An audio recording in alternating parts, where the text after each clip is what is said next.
Hi, this is Johnny, your friendly local realtor, here to bring you the up-to-date housing market report for April 2022. We're still seeing home prices on an acceleration, but we're starting to see another hot topic casting shadow to that right now. And this new topic is rising interest rate, and people are wondering how this change will impact the housing market moving forward. I'm going to delve deep into that today, as well as other important topics that we need to know right now. So let's jump right in.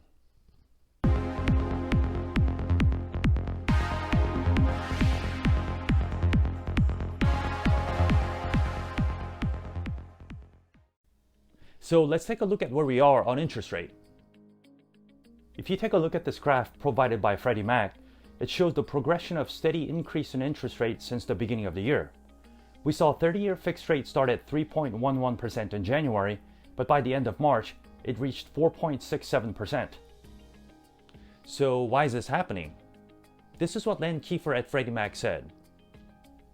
Mortgage rates are likely to continue to move higher throughout the balance of 2022, although the pace of rate increase is likely to moderate. Much of the increase in rates in early 2022 is an anticipation of what will happen later this year, especially with Federal Reserve interest rate policy. So what Len is saying is that rates are going to continue to rise, but at more moderate pace, because Fed has risen their rate and mortgage rates tend to follow that. So let's get to answering that important question. What's going to happen to home prices if interest rates rise? Lots of people think that as rates go up, home prices go down. But is that true? Let me show you this data. This data procured from Freddie Mac is indicating the impact of rising rates on home prices when mortgage rates rose by more than 1 percentage point. And if we look from October 93, almost 30 years ago, we can see that home prices increased on every occasion despite the rates rising more than 1%. An average of all these appreciation rates was about 8%. So you can see that historically, rising rates don't have a negative impact on home prices. But let's dig in a little deeper. Let's see how this affected the numbers of homes sold. Here, we see mainly decrease in numbers of homes sold for each of these periods, averaging at -5% as home prices were rising. So increase in rates did reduce the buyer activity, but it didn't negatively affect the home prices. Okay, let's go a little further, because there's more we need to know. Let's filter some data out that matches closest to where we're headed, because we're fundamentally in a different housing market than what we had in some of these environments. If we look at the first line from October 93 to December 94, it indicates that we had 2.38% increase that resulted in 9.2% interest rate.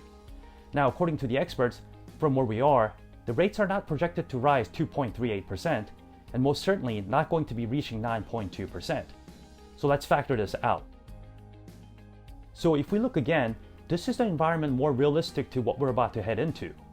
We see on average 1.27% increase in interest rate, and we see home prices all appreciating, but we also see rates of home sales becoming quite negligible.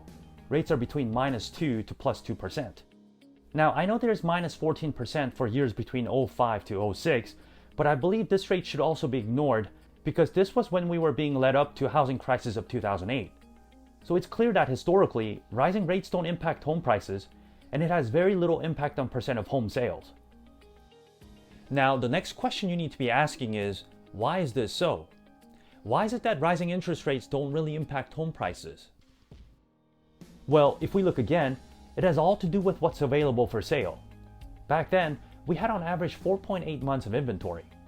This was quite low then, but where we're now, we are at a drastically lower level. Also, if you add in the component of very high buyer demand that we're seeing right now, the chances of home prices depreciating in the future seems quite illogical. So if you see any news headlines that says a softening in home sales at any point near future, this is not because of rising mortgage rates, but because of lots of buyers aren't able to buy right now due to very low inventory and fierce competition. And this is how NAR forecasts some future mortgage rates.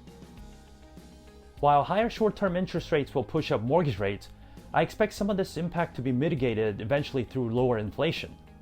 Thus, I expect the 30-year fixed mortgage rates to continue to rise, although we aren't likely to see the big jumps that occurred over the past few weeks. So Nadia is saying inflation is driving this increase in mortgage rates and expects the rates to continue to rise, but not at a rapid pace that we've seen in past few weeks.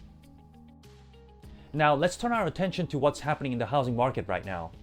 We're currently in the spring season, and traditionally, this is when the housing market starts to pick up activity. And I think this quote by Mike Simonson at Altos Research said it best about what's happening right now. He said, "We keep watching for it, but there are absolutely no signs of a market slowdown anywhere in the data. If anything, we're seeing the market continue to heat up." So according to Mike, market is heating up. So let's take a look and see what's happening in our market by looking at the traffic maps provided by NAR. If you look at this current buyer traffic map across the country, you can see that pretty much most of the states have strong buyer traffic. And if you compare this to the seller traffic, this is what we see. On the seller traffic map, colors are much more faded, meaning most of the states have either weak or very weak seller traffic. And if you look at our state of Georgia, we have the weakest seller traffic in the southeast region. This shows that as we're entering into the spring market, there are very strong buyer traffic, and rise in interest rates is not deterring the buyers. But overall, you can see that despite the strong buyer demand, there simply aren't enough sellers. And this translates to continuation of upward pressure on home prices. Now, if there's any good news to the buyers, in March, our active listings increased for the first time in 6 months. So if you go back to the fall of last year, we start to see the drop in active listings, but since March, we see the numbers ticking back up. Yes, it's very little, but nonetheless, it is up. Now, looking at it again, you can see that numbers are down about 100,000 from last March when we had 471,000 active listings. The recent rise in active listings is due to sellers following the tradition of selling homes in the spring season, but overall, by comparing year over year, you can see that inventories are continuing to fall as months progress. So inventories are falling as we're moving forward, but conversely, buyer demand is rising as we're moving forward as well. If you look at the showing time graph indicating the numbers of showings for the last 5 February, you can see that we are far exceeding the showings before and during the pandemic. And again, this translates to increasing buyer demand, and this along with falling inventories are what's going to contribute to rising home prices. And speaking of prices, this is the latest data on home prices by CoreLogic. When we were at the end of last year, we saw home price appreciation rate remaining to what seemed like a plateau, but it started ticking back up in December. And I believe based on what we covered today, this number will continue to rise this year. And how much is it going to rise? Well, this is the latest data by Pulsenomics Home Price Expectation Survey, which are the projections of a distinguished panel of 100 economists, investment strategists, and housing market analysts. They are projecting that if you purchased a $360,000 home in January 2022, in the next 5 years, you will gain almost $100,000 in equity. Because again, home prices are expected to continue to appreciate in the next 5 years, not depreciate as many waiting buyers are hoping it to be. I know there are lots of people out there right now that are thinking, should I buy right now? And with the ongoing inflation, there are fears lingering in the market.